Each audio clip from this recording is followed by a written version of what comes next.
What I'm going to show you now are the show me, tell me questions under the bonnet. So at the beginning of your test, in the test centre car park, the examiner will ask you one show me question, one tell me question. If they want to ask you something about under the bonnet, the examiner will ask you, could you open the bonnet of your car? So open the door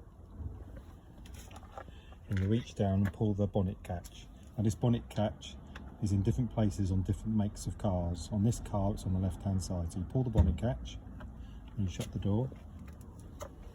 You walk around the front of your car and lift the bonnet up. Make sure you practice this with your instructor before your test. So you lift the bonnet up and then you put the bonnet catch in position so it secures the bonnet. So the examiner will ask you one of these questions. So they could ask you, could you identify the engine coolant and how would you check it's got enough fluid in it? So you point to the engine coolant and you say, I'll make sure the level is between the minimum or the maximum. They might ask you, could you identify the windscreen washer bottle and how would you check it's got enough fluid in it? So you have a look at the windscreen washer bottle, you remove the lid, you have a look inside and make sure there's enough fluid in it. Or they might ask you, could you identify the brake fluid reservoir? You point to the brake fluid reservoir and you say, I'll make sure the level is between the minimum and the maximum. Or they could ask you, could you identify how you check your oil? So you point to the dipstick, you say, I take the dipstick out, I wipe it, I put it back in, I take it back out again, and I make sure the level is between the minimum and the maximum. The examiner will then say, could you close the bonnet for me? So you hold the bonnet with your left hand, you lift it up, put the catch back, and you slowly drop the bonnet down and just push it shut. What I'm going to show you now is what the examiner will ask you to carry out on your practical driving test as you're driving along. So these are the show me's. Now they will only ask you to do one of these. And when you're doing it, take your time. They don't time you on how quick that you can do it. Just take your time, give yourself time to think about it. So they might ask you, when it's safe to do so, could you press the horn to test that it's working? All you do is press the horn and it will beep. They might ask you, could you demist the front windscreen? Over on the left hand side, just press this button. A blast of cold air will go onto the windscreen, then they will ask you to turn it off. They could ask you to demist the back window. You press this button on the right, and then they ask you to turn it off. They could ask you to switch on your dipped beam. So where the indicators are, you twist this once, twice, and the lights will come on. To turn it off, you twist it back the other way.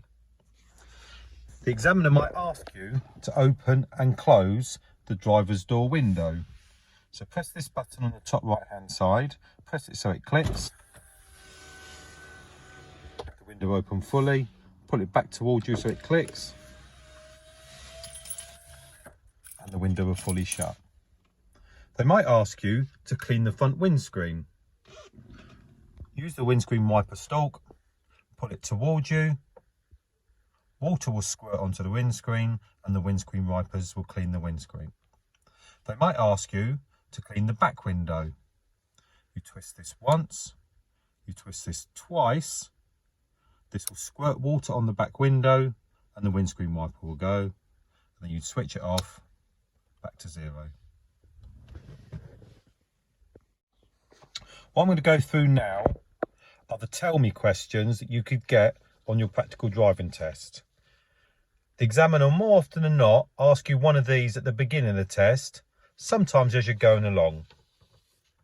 Tell me how you check that the brakes are working before starting a journey. All you say is, I just turn the engine off, I drive off very slowly, I press the foot brake, the brake should feel firm and not spongy, the car should not pull to one side. Tell me where you'd find the information for the recommended tyre pressures for this car and how a tyre pressure should be checked.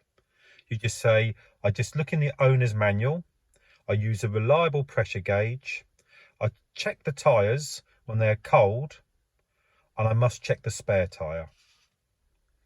Tell me how you make sure your head restraint is adjusted correctly, so it gives you the best protection in a crash. You say the head restraint should be adjusted so the rigid part of the head restraint is at least as high as the top of my ears or my eyes, and is in a comfortable position. Tell me how you check the tyres to show they have sufficient tread depth and that their general condition is safe to use on the road. You say, I look at the tyre and make sure there's no cuts or bulges, and there's at least 1.6mm of tread depth across the central 3/4 of the breadth of the tyre and around the entire circumference of the tyre. Tell me how you would check that the headlights and the tail lights are working. You don't need to exit the vehicle.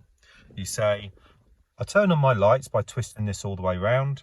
I get out the car and I make sure that all the lights are working. Tell me how you know there was a problem with your anti-lock braking system. You say, when I turn the engine on, all the warning lights will come on.